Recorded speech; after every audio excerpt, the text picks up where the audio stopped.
양광모라고 하는 시인이 있습니다. 이 양광모님의 눈물 흘려도 돼라고 하는 시가 있습니다. 비 좀 맞으면 어때? 햇볕에 옷 말리면 되지. 길 가다 넘어지면 좀 어때?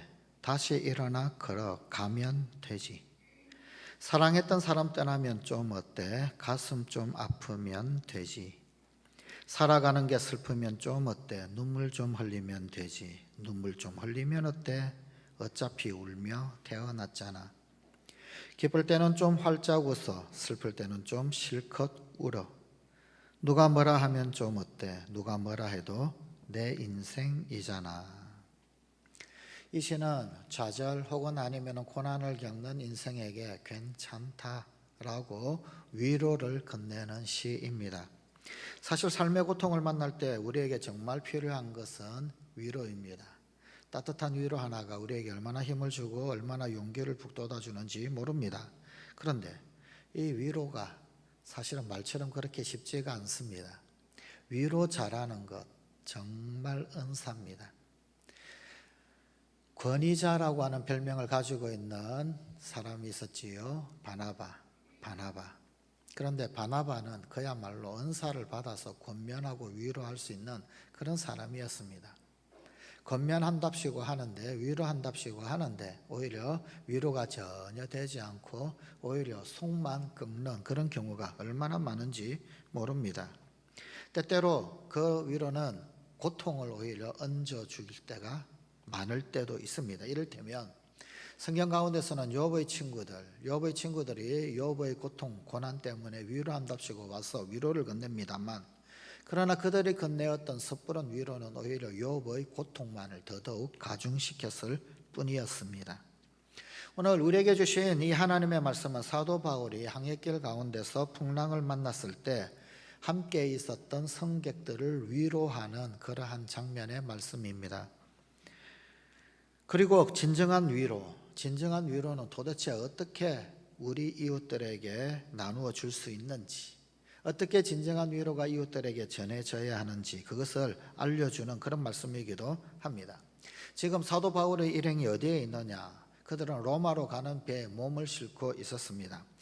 그 알렉산드리아 배는 북서풍으로 말미암아서 바람을 피하여서 지중해 한가운데로 가지 못하고 오히려 그레데 섬 남쪽을 항해를 하게 되었습니다. 지도를 보신다면 지중해 한가운데 있는 저 섬이, 지중해 중간에 있는 섬이 그레데라고 하는 그런 섬입니다. 섬 남쪽 그리고 동쪽, 북쪽에서 북서풍이 부니까 맞바람을 피하기 위하여서 보통 때는 섬의 북쪽, 섬 위쪽으로서 직선으로 해서 바로 로마로, 이탈리아로 가야 하는데 바람을 피하여 그레데 섬 동쪽으로 그리고 그레데 섬 남쪽으로 그렇게 항해를 했습니다. 그런데 이 항해 역시 마찬가지 그렇게 쉽거나 만만한 항해는 사실 절대로 아니었습니다. 그래서 결국 그들이 도착한 곳이 어디냐면 미항이라고 하는 그레데 섬의 남쪽, 저 지도상에 보게 되면은 아름다운 항구라고 적혀 있는 미항에 도착을 합니다. 본문 9절입니다. 여러 날이 걸려 금식하는 절기가 이미 지났으므로 항해하기가 위태한지라. 자, 그런데 여기 금식하는 절기, 이 금식하는 절기는 유대인들의 절기로서 대속죄일을 이야기합니다. 7월 10일이 대속죄일이지요. 그리고 7월 15일이 되면은 장막절 절기를 지내게 되는데, 이 대속죄일은 유대인의 달력, 유대인 종교력으로 7월 10일입니다만, 그러나 오늘날 우리가 사용하고 있는 달력으로 환산을 하게 되면은 이때는 9월 후반이나 혹은 아니면 10월 달에 바로 이 대속죄일이 보통 걸리게 됩니다. 그런데 이 절기가 이미 지났다, 벌써 이 절기가 지났다라고 하는 것은 적어도 지금 이때가 10월 중순은 지났다라고 하는 것입니다. 지금 바울 그리고 그 일행이 지나고 있는 이 바다에 대하여서 로마 사람들은 9월 15일 이후에는 그 항해가 예측 불허인 것으로 그렇게 여겼습니다. 벌써 지금 현재 대속죄일이 지났다, 금식하는 절기가 이미 지났다, 그러면 적어도 10월 중순 이후다라고 했을 때 로마인들이 생각할 때 9월 9월 중순 이후 9월 15일 이후에 이 항해는 도대체 감을 잡을 수 없는 그런 항해로 그렇게 여겼거든요. 더더군다나 11월 11일 이후에 저 바다를 항해를 한다라고 하는 것은 자살 행위로 간주를 했습니다. 그러니까 오늘 본문 말씀에서 항해하기가 위태하다, 사도 바울이 항해하기가 위태하다라고 그렇게 여겼고 또한 그렇게 말을 하고 또 오늘 성경 본문도 설명을 하고 있는 것입니다. 그래서 사도 바울은 같이 항해를 하고 있는 그 사람들에게 이 위험성을 경고를 합니다. 하지만 이 배 인솔을 하였던 백부장 율리오는 뱃사람들의 말을 더 듣겠죠. 그죠? 사도 바울은 뱃사람이 아니란 말입니다. 선장의 말을 더 듣고 그리고 또 배의 주인 선주의 말을 더 듣게 될 것입니다. 그래서 그 선장과 선주의 말을 듣고는 저 지도에 보게 되면은 지금 그레데섬 제일 남쪽에 아름다운 항구가 있죠, 그죠? 그리고 지도의 왼쪽, 서쪽 저 한가운데 있는 섬의 서쪽 끝에 보게 되면 베니게라고 하는 항구가 있습니다. 저 베니게라고 하는 항구가 오늘 본문 말씀에 나오는 베닉스라고 하는 항구입니다. 베닉스, 베니게. 조금 더 가자. 지금 그레데 섬의 제일 남쪽에서 그레데 섬의 서쪽으로 조금만 더 항해를 해서 가자라고 하는 것입니다. 그래서 베닉스에서 겨울을 지내기로 결정을 하고 그리고는 저 조금 더 가면 된다 생각하고 항해를 계속해서 합니다. 자, 그런데 지도에서 보듯이 저 아름다운 항구인 미항에서 베니게, 그러니까 베닉스까지는 아마도 갈만하다 그렇게 생각을 했던 것 같습니다. 그런데 이 그레데 해변을 끼고 항해를 하던 중에 갑자기 유라굴로라고 하는 광풍이 밀려오기 시작합니다. 본문 13절 14절입니다. 남풍이 순하게 불매 그들이 뜻을 이룬 줄 알고. 그렇죠. 남쪽에서 바람이 불어오면은 항해하기가, 섬을 끼고 항해하기가 쉽습니다. 그죠? 또 기껏 밀려봤자 섬 쪽으로 가게 되니까 안전했겠죠. 그런데 계속되는 말씀, 닻을 감아 그레데 해변을 끼고 항해하더니, 그런데 문제는 뭡니까? 그 다음입니다. 얼마 안 되어 섬 가운데로부터 유라굴로라는 광풍이 크게 일어나니, 이 바람이 어디서 부는 바람이라면 바로 이 그레데 섬의 한가운데서 바다 쪽으로 불어오는 광풍입니다. 이 그레데 섬의 이 한가운데는 우뚝 솟아있는 이다, 섬의 한가운데 이다라고 하는 산이 있습니다. 산맥이 있습니다. 우리나라 제주에도 보면은 제주도 한가운데 한라산이 있지요. 그죠? 그런데 저 그레데 섬에도 이다라고 하는 산맥이 섬 한가운데 관통하고 있어요. 그런데 이 남쪽에서 불던 그 바람이 바로 이 이다 산맥에 부딪히는 거예요. 이 이다 산맥이 얼마나 높으냐면 한라산보다도 더 높습니다. 해발 2466m. 2466m면 상당히 높은 섬이죠. 높은 산이죠. 그런데 남쪽에서 불던 바람이 이 산맥에 부딪혀 가지고 불면 어떻게 되겠습니까? 다시금 역풍이 불겠죠.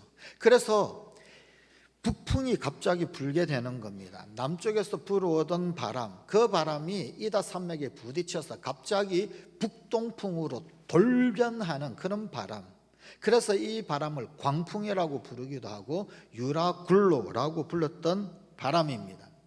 그런데 바로 저 미항에서 바로 그 옆에 있는 베니게, 성경에 나오는 베닉스로 가는 그 과정 가운데서 이 남풍이 이다 산맥에 부딪혔고, 그래서 오히려 북동풍이 불게 되어진 겁니다. 그래서 배는 저 그레데 섬으로부터 멀리 밀려가게 되겠죠. 그렇게 되면 바다 한가운데로 밀려가게 되어지는, 그래서 예정했던 바대로 저 베닉스로 가지 못하게 되는 이런 일들이 일어나게 된 것이더라는 겁니다. 결국 배를 남서쪽으로, 그야말로 망망대해로 밀어내어서 파선 직전으로 몰아가는 그런 유라굴로 광풍을 만나게 된 것입니다. 본문 15절 16절입니다. 배가 밀려 바람을 맞추어 갈 수 없어 가는 대로 두고 쫓겨가다가 가우다라는 작은 섬 아래로 지나 간신히 거루를 잡아, 저 가우다라는 섬이 어디냐? 지도에 보게 되면 그레데 섬 바로 밑에 보면 글라우다라고 쓰여 있는 곳 있죠. 글라우다. 저 글라우다라고 쓰여 있는 저곳이 바로 가우다라고 하는 섬이 있는 곳입니다. 지도상에는 글라우다, 우리 성경에는 가우다 섬. 저기에 작은 섬이 있는데 제주도에도 이 제주도 밑에 마라도 작은 섬 있죠, 그죠? 그런 것처럼 거기에 딱 걸치게 되어진 거예요. 이게 얼마나 다행인지 모릅니다. 혹시라도 가우다 섬에 걸치지 못했다라고 그러면 그야말로 저 지중해 연안에서 어떻게 떠밀려 다닐는지 알 수가 없어요. 하여간 저 가우다라고 하는 섬, 저 섬에 간신히 걸쳐지게 되었더라, 그런 이야기입니다. 선원들은 배 기구를 심지어 바다에 전부 다 던지면서 악전고투했지만 그러나 이 풍랑은 잦아들지가 않았습니다. 본문 20절입니다. 여러 날 동안 해도 별도 보이지 아니하고 큰 풍랑이 그대로 있음에 구원의 여망마저 없어졌더라. 와, 정말 심각한 지경에 이르게 되었죠. 자, 그런데 어쩌면 오늘날 우리가 사는 이 시대가 바로 이런 상황에 처해 있는 것 아닌지 모르겠습니다.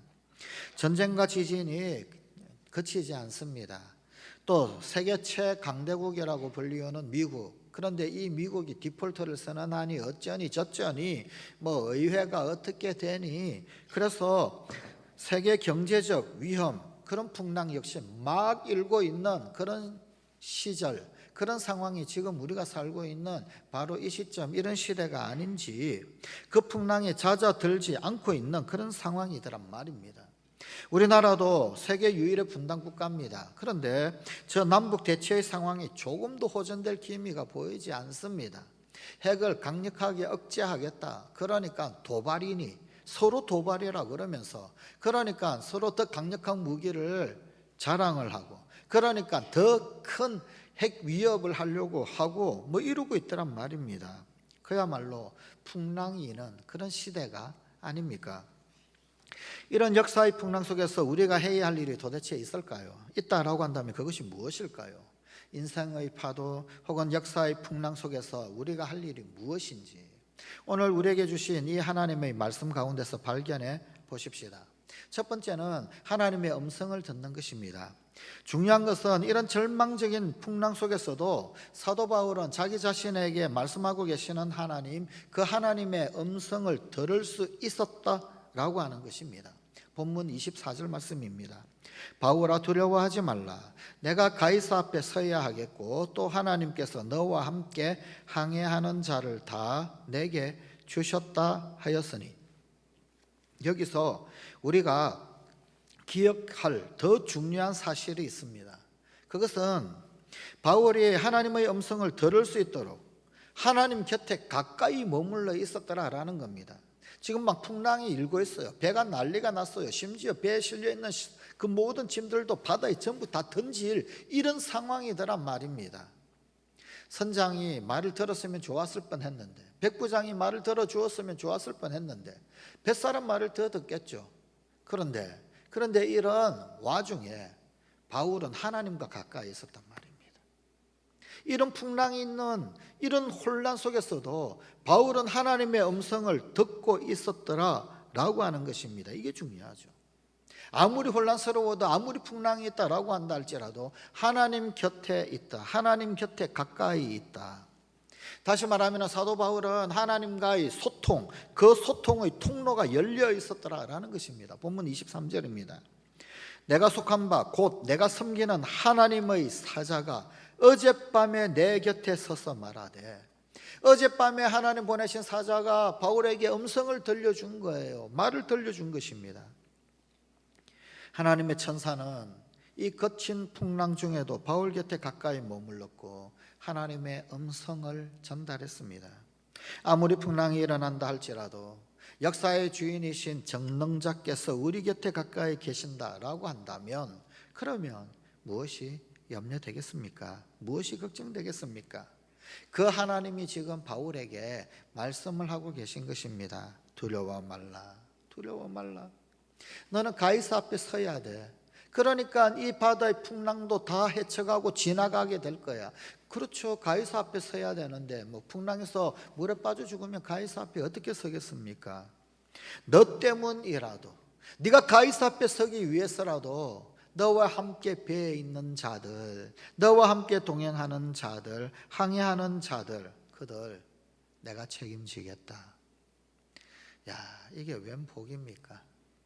율리오 백부장이, 선장이, 선주가, 그리고 그 배에 타고 있던 수많은 사람들이 이 바울 덕분에 산다는 거예요. 바울 덕분에 바다에 빠지지 않게 된다라는 이야기입니다. 바울 덕분에 하나님께서 그 배 타고 있던 모든 사람들도 다 책임져 주시더라라는 것입니다. 그렇다라고 한다면 우리는 바울처럼 하나님의 음성을 듣는 귀가 열려 있는지 점검해 보아야 합니다. 나는 어떤 상황 가운데서도, 어떤 풍랑이 있는 그런 환경 가운데서도 나의 귀가 하나님의 목소리에 맞추어져 있는가? 내 귀는 하나님의 음성에 열려져 있는가? 그것이 중요합니다. 미국에 피트 로드라고 하는 설교자가 있었습니다. 이 피트 로드, 그가 어느 날 자기 집에 파티를 하는데 플로리다 대학의 곤충학자 한 사람을 초대를 했습니다. 그런데 이 곤충학자가 이 피트 로드의 집 뒷뜰에 나무들이 있고 풀들이 있고 숲이 있었는데 그 숲속을 산책을 하고 왔습니다. 그리고 산책하고 오던 이 피트 로드에게 뭐라고 그러냐면은 이 집 뒤의 숲에는 적어도 18가지 종류의 귀뚜라미가 살고 있습니다. 귀뚜라미가 다 그 귀뚜라미지. 그런데 귀뚜라미 종류만 해도 그 뒷숲에 18가지 종류의 귀뚜라미가 살고 있더라는 거예요. 이 피터 로드가 깜짝 놀라서 귀뚜라미라고요? 왜 그러냐면은 한 가지 귀뚜라미도 이 피터 로드는 귀 기울여서 그 소리를 들어본 적이 없거든요. 우리 집 뒷숲에 귀뚜라미가 있었나? 그것도 듣지 못했는데, 그 소리도 귀에 들리지가 않는데, 그런데 이 사람은 귀뚜라미 소리는커녕 그 귀뚜라미가 18가지 종류, 최소 18가지나 되더라 라고 하는 걸 이야기를 하니 얼마나 기가 막혔겠습니까? 그런데 이 곤충학자가 거기에 한술 더 떠서 이야기합니다. 자기는 200가지 종류의 귀뚜라미 소리를 안다. 이 16가지도 기가 막힐 이 노릇인데, 귀뚜라미가 200가지 종류나 그 다른 소리를 내는 귀뚜라미가 있다는 거예요. 그때 문득 이 피터 로드가 사람은 듣기를 배우고 또 듣기를 개발을 하면 듣는 귀는 개발이 된다라는 것을 느꼈다는 거예요. 철실히 깨달았다는 거예요. 듣기를 배워야 합니다. 듣기를 배우면 듣는 귀가 열릴 수 있습니다. 듣는 귀가 개발될 수가 있다 그 말입니다. 아가서 5장 2절의 말씀입니다. 내가 잘지라도 마음은 깨었는데 나의 사랑하는 자의 소리가 들리는구나. 술라미 여인이 잠을 자는데, 그런데 사랑하는 자의 소리가 막 들리더라는 거예요. 우리가 잠을 잘 때도 주님은 우리에게 소리를 들려주십니다. 음성을 들려주십니다. 내가 무의식의 세계에 빠졌는데도 하나님이 내 음성 들려주시더라는 거예요. 내 귀에 그 음성을 들을 귀가 있어야 합니다. 또 이사야서 50장 4절입니다. 아침마다 깨우치시되 나의 귀를 깨우치사 학자들 같이 알아듣게 하시도다. 알아들어야 합니다. 우리를 둘러싸고 있는 이 대기권은 온갖 소리들로 가득 차 있습니다. 어마어마한 소리들이 이 전파의 보이지 않는 수많은 선을 뚫고 얼마나 그 소리들이 떠돌아다니는지 모릅니다. 그런데 우리는 그 소리를 전혀 듣지를 못하지요. 왜 그렇습니까? 주파수가 맞지 않기 때문입니다. 들리는 주파수가 아닌 거예요. 우리의 기도의 주파수를 주님께 맞추어야 합니다. 그때 주님의 음성이 들리는 그 음성을 듣는 귀가 열릴 수 있습니다. 귀가 열리기를 소망하십시다. 이 지구가 도는 소리 들리십니까? 그것은 하나님께서 우리에게 말씀을 거는 소리입니다. 이 지구가 휘파람을 부는 소리가 들리십니까? 그것은 하나님을 찬양하는 소리입니다. 이 지구가 우리에게 자장가를 불러주는 소리를 들으십니까? 그것은 주님께서 우리를 사랑하신다라고, 주께서 그 사랑하는 자에게 잠을 주신다고 우리를 잠재우시는, 주님의 사랑을 들려주시는 그런 소리입니다. 귀를 열면 들립니다. 귀뚜라미 소리도 200가지를 알아듣는데, 그런데 주님이 우리에게 말씀하시는 그 소리, 그분의 음성이 들려야 하지 않겠습니까? 그분의 음성이 들리기 시작하면 아무것도 두려워할 필요가 없습니다. 아니, 그분의 음성이 들리기 시작하면 평안해집니다. 용기가 생깁니다. 두려움이 떠나갑니다. 아무것도 걱정할 필요가 없습니다. 우리의 인생이 풍랑을 만날 때 먼저 할 일은 하나님의 음성을 듣는 일입니다. 그리고 두 번째로 하나님의 말씀을 믿어야 합니다. 본문 25절입니다. 그러므로 여러분이여 안심하라. 나는 내게 말씀하신 그대로 되리라고 하나님을 믿노라. 우리 영혼의 귀에 하나님의 음성이 들려왔다라고 한다 할지라도 우리가 그것을 신뢰하지 못하면, 우리가 그것을 믿지 못한다라고 한다면 그것은 아무런 소용이 없습니다. 그건 환청에 불과하게 되죠. 독백에 불과하게 됩니다. 그러므로 이제 문제는 하나님의 음성을 믿는 일입니다. 듣고 믿어야 합니다. 들음에서 끝하면 안 됩니다. 그 들음을 믿음으로 연결해야 합니다.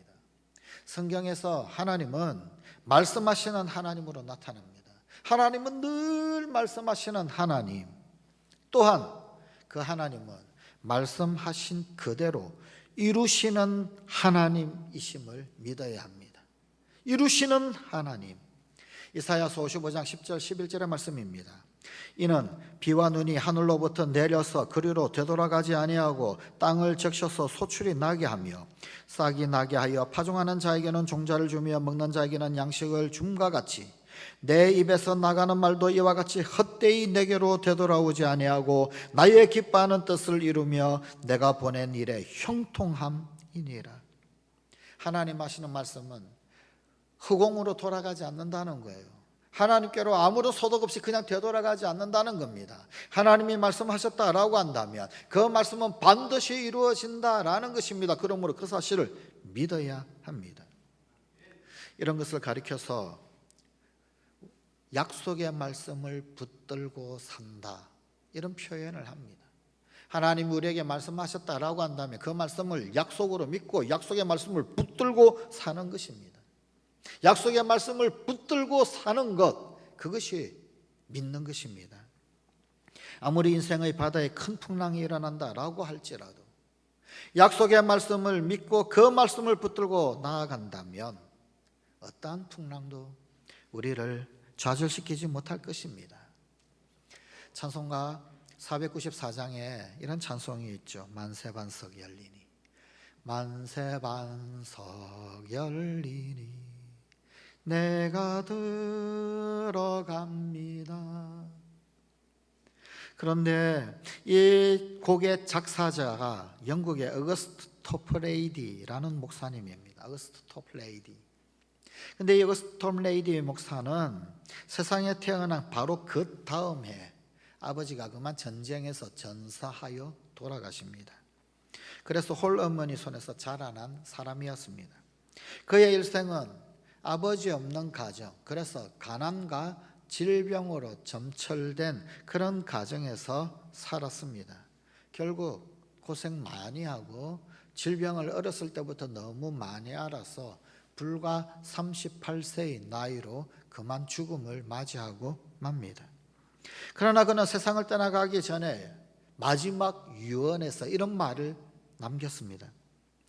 나는 나의 영혼을 내가 경외하는 전능자이신 나의 하나님께 겸손히 의탁합니다. 그는 진실로 내가 경험해온 가장 은혜로우시고 무한히 자비로우신 분입니다.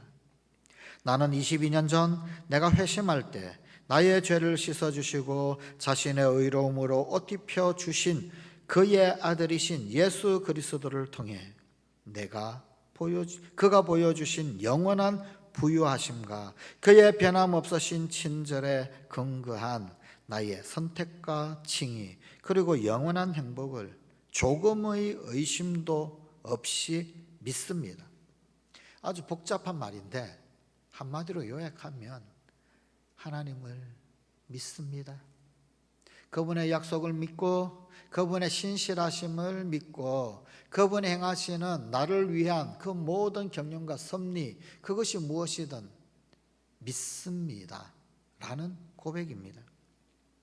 그는 자신을 선택하신 하나님, 자신을 구원하신 주님이 마침내 약속의 말씀을 따라서 자신을 영원히 행복하게 하실 그것으로, 그 행복의 처소로 그를 인도할 것을 확실히 믿었습니다. 그리고 이 믿음으로 인하여 그는 그 인생의 가난, 그리고 그의 인생의 질병, 그리고 죽음의 풍랑 속에서도 여전히 감사하고 찬양할 수 있었습니다. 만세반석 열리니 내가 들어갑니다. 죽음의 그 깊숙한 반석이 열린 그 음부, 담대히 들어간다는 겁니다. 왜요? 창의 허리 상하고 피를 흘리신 예수 그리스도, 십자가에서 두 팔을 벌리우신 그분, 그런데 그분의 그 두 팔 벌리우심은 나를 안으시기 위함이라는 거예요. 창의 허리 상한 그 구멍 뚫린 그 허리는 나를 품으시기 위한 구멍이더라는 거예요. 그 사실을 믿는다는 겁니다. 그래서 사망의 반석이 열렸다 할지라도 나는 기꺼이 주님의 허리춤 속으로 들어간다는 그의 고백입니다. 그러므로 인생의 풍랑, 역사의 풍랑을 만날 때 우리가 할 일은 하나님의 음성을 듣고 음성을 들을 뿐만 아니라 그 음성을 믿는 것입니다. 그분의 약속을 믿는 것입니다. 그분의 약속을 신뢰하고 그분의 약속을 붙드는 것입니다. 그것이 풍랑이는 인생에서 우리가 해야 할 일입니다. 그리고 세 번째로 이 하나님의 위로를 전하는 것입니다. 사도 바울은 하나님의 음성, 그 하나님의 말씀으로 자신이 위로를 받고 자신이 안심하고 자신이 평강 누리고 그것으로 끝하지를 않았습니다. 거기에 그치지 않았습니다. 자기 자신과 함께 똑같은 풍랑 속에서 고생하던, 같은 배에 탔던 그 이웃들, 그들에게 참된 위로를 나누었습니다. 본문 22절입니다. 내가 너희를 권하노니 이제는 안심하라. 너희 중 아무도 생명에는 아무런 손상이 없겠고 오직 배뿐이리라. 이 위로의 메시지는 다시 25절에서 또 반복이 됩니다. 그러므로 여러분이여 안심하라. 나는 내게 말씀하신 그대로 되리라고 하나님을 믿노라. 안심하라. 안심하라. 여러분이여 안심하라. 백부장 율리어여 안심하라. 선장이여 안심하라. 나와 지금 동행하고 있는 누가도 안심하라. 다 안심하라. 심지어 이 배에 타고 있는 제수들도 안심하라. 우리에게도 이런 지도자가 절실히 필요합니다. 이 나라의 백성, 이 민족을 품고 조국이여 안심하라. 대한민국이여 안심하라. 풍랑 속에 있는 백성들에게 이렇게 말하는 지도자, 국민 여러분 안심하십시오.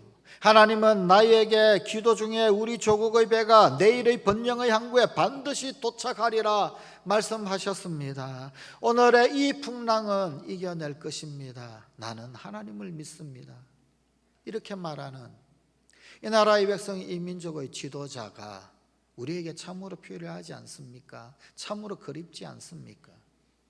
기업을 경영하는 회장님이 혹은 아니면 사장님이 참으로 경제적 풍랑이 있는 이 시대에 참으로 사업하기에 혹은 아니면 기업을 경영하기에 참 어려운데 사원 여러분 안심하십시오. 직원 여러분 안심하십시오. 나의 하나님은 어제 저에게 우리 회사가 수년 내에 놀라운 은혜를 입고 재기할 것이라고 약속하셨습니다. 말씀하셨습니다. 세계 선교를 위하여서 우리 기업이 쓰임받게 될 것입니다. 하나님 나라를 위하여 쓰임받게 될 것입니다. 그런 회사가 되리라고 저에게 말씀해 주셨고 저에게 확신을 주셨습니다. 저는 그 하나님을 믿습니다. 이런 사장님이, 이런 회장님이 우리에게 필요하지 않습니까?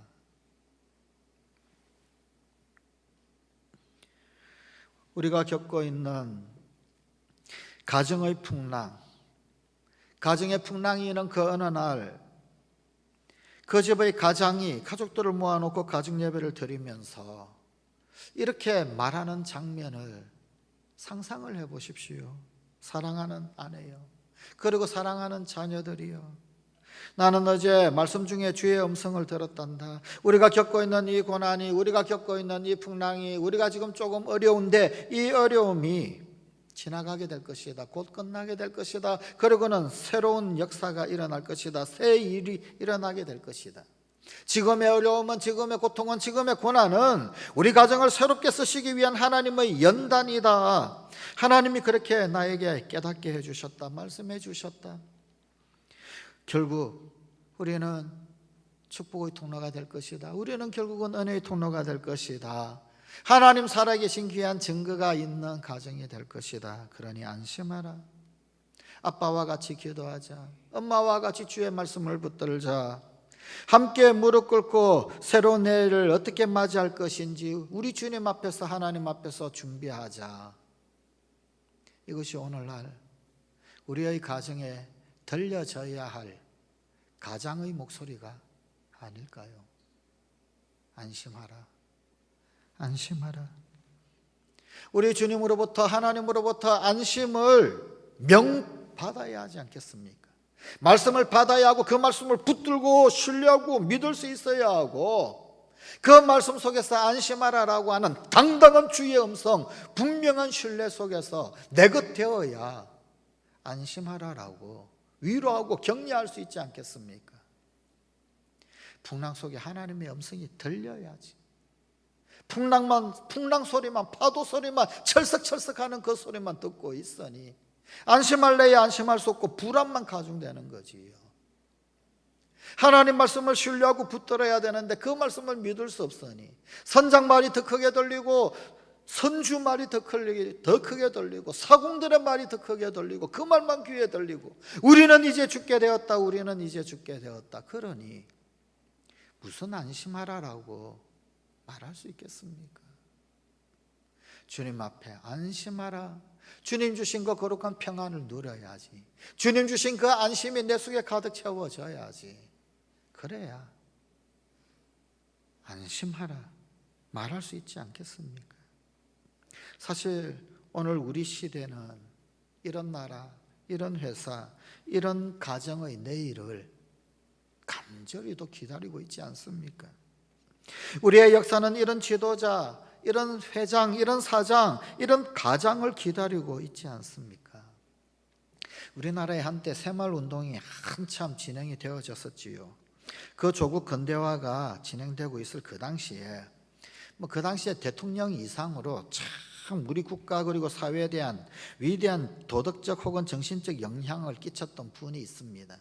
이 새마을운동이 한참 진행될 때 있었던 그때 함께 어떤 운동이 있었는데 가나안 농군학교, 돌아가신 가나안 농군학교 김용기 장로님, 그분이 참 많은 영향력을 끼쳤죠. 제가 서울에서 교육전도사 했던 그 교회 동생 장로님이 김영일 장로님, 이분의 동생이었습니다. 그 교회 선임 장로님이셨어요. 가나안 농군학교 이야기 많이 하고요. 그래서 성구영신 예배 끝나고 새해가 되었는데 1월 1일, 1월 2일 기도원을 빌려가지고 신년 축복 기도 성회 이런 거 하고요. 강사님으로 이분을 모셨어요. 강사님으로. 얼마나 많은 회사, 직장, 관공서, 학교, 또 교회 등등 그 당시 가나안 농군학교 교육을 받으면서 새 나라의 비전을 키워갔는지 모릅니다. 이 가나안 운동은 사실은 새마을 운동의 정신적 기초를 제공한 운동이라고 그렇게 평가를 받습니다. 원래 이 가나안 농군학교 일제강점기에 그때 시작되어졌고 1955년부터 김용기 장로님이 농민운동 또 복민 이념을 기초로 해서 광복 이후에 복된 조국 미래를 꿈꾸면서 그러면서 시작했던 운동이었습니다. 새마을 운동보다 더 일찍 그 이전에 있었던 그런 운동이지요. 김용기 장로님의 일생의 모토가 있었습니다. 일생의 모토가 뭐냐? 이거 아무래도 이 종교개혁자 깔뱅에게서 힌트를 얻었던 것 같은데, 한 손에는 성경, 한 손에는 신문, 그게 모토였죠. 김용기 장로님의 모토는 뭐냐면 한 손에는 성경을, 한 손에는 괭이를 이었습니다. 괭이. 예. 열심히 땅 파고 열심히 농사 지으려고. 용인, 광주, 원주 등등에서 시작합니다. 그래서 조국 방방곡곡에 메마른 황무지를 개간합니다. 그래서 땅을 많이 팠죠. 가나안 농군학교 가면 꼭 꽃갱이를 주죠. 땅 파라고, 땅 일구라고. 황무지를 개간해 나갔습니다. 그래서 가나안의 이상촌 건설하려고. 젖과 꿀이 흐르는 땅, 가나안 땅, 그 땅을 생각하면서 가나안 농군학교라고 그랬어요. 복된 민족 이렇게 세우고자 몸부림쳤습니다. 그는 나라가 어려울 때, 그리고 또 민족이 어려울 때마다 산 중턱에 기도실이 있었는데 김용기 장로님 그 거주하는 산 중턱의 그 기도실을 늘 찾았다고 합니다. 그래서 그 기도실에서 민족을 위해서 기도했던 중보 기도자이기도 합니다. 그런데 그분이 늘 기도하던 그 기도실 입구에 팻말이 있습니다. 팻말에 글귀가 쓰여져 있습니다. 이렇게 쓰여져 있습니다. 조국이여 안심하라. 조국이여 안심하라. 산중턱의 그 기도실에서 나라를 붙들고 민족을 붙들고 하나님 앞에 중보하며 부르짖으며 안심하라 라고 하는 그 음성 듣도록 몸부림쳤어요. 바울이 안심하라 라고 선포했던 것처럼 이 나라의 백성이 이 민족에도 안심하라 그 음성 들려주기 위해 내가 주님 앞에 중보자로 나아간다는 거예요. 기도실에 들어갈 때마다 반드시 조국이여 안심하라, 민족이여 안심하라 선포하도록 그렇게 주님 앞에 중보하며 기도하며 나아갔습니다. 우리 교회 중청에 조그마한 방이 하나 있죠. 조그마한 방. 저 방에 도대체 뭘까? 그 방에 꽂혀 있는 파일에는 뭐가 있을까? 신문에는 어떤 신문일까? 그 조그마한 방 입구 문 앞에 이렇게 써놨습니다. 조국이여 안심하라. 춘천이여 안심하라.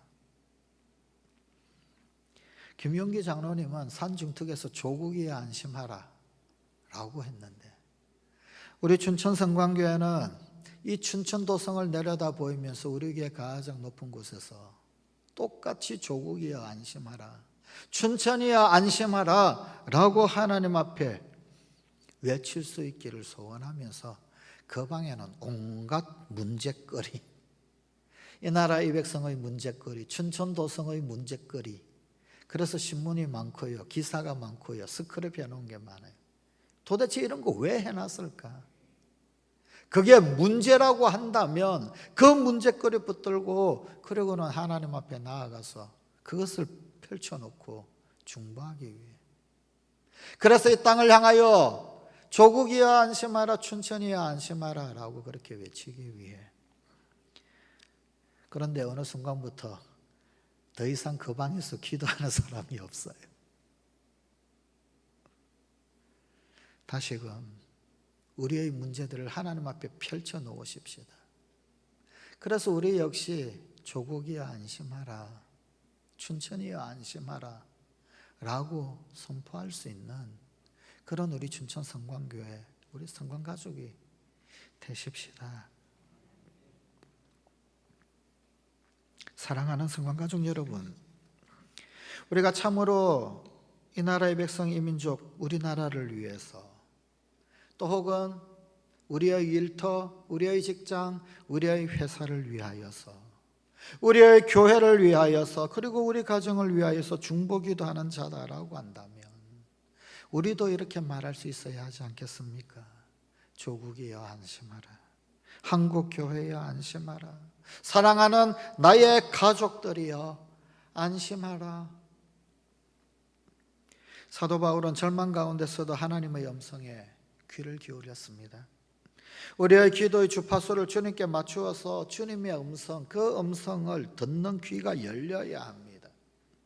우리는 성경의 하나님이 말씀하시는 하나님이시고, 말씀하실 뿐만 아니라 그 말씀하신 그대로 이루시는 하나님이시다, 이 사실을 믿어야 합니다. 나라와 민족이 어려움에 처할 때마다, 우리의 일터가 어려움에 처할 때마다, 우리의 가정의 풍랑이 일 때마다 우리는 주님의 제자는, 하나님의 자녀들은 나라와 민족을 위하여, 우리의 일터를 위하여, 우리의 가정을 위하여, 우리의 교회를 위하여 중보 기도자가 되어야 합니다. 그리고는 담대히 조국이여 안심하라, 교회여 안심하라, 가정이여 안심하라 선포할 수 있는 선포자가 되어야 하지 않겠습니까? 우리 성광가족이 그 주인공이 되십시다. 기도하십시다. 하나님, 풍랑이는 절망의 소용돌이 한가운데서도 오직 하나님 음성에 귀 기울이는 우리 성광가족 되게 하여 주시옵소서. 듣는 귀가 열리게 하여 주시옵소서. 말씀하시는 하나님이신 줄 믿고 말씀하신 그대로 이루시는 하나님인 줄 믿게 하여 주시고, 우리의 가정에, 우리의 일터에, 이 나라의 백성, 이 민족 가운데, 교회 가운데 풍랑일 때마다 나라와 민족을 위하여, 일터를 위하여, 직장을 위하여, 교회를 위하여, 가정을 위하여 중보기도 하고 안심하라 주의 음성을 대언할 수 있는 우리 사랑하는 성광가족들이 다 되게 하여 주시옵소서. 예수님 이름으로 기도드리옵나이다. 아멘.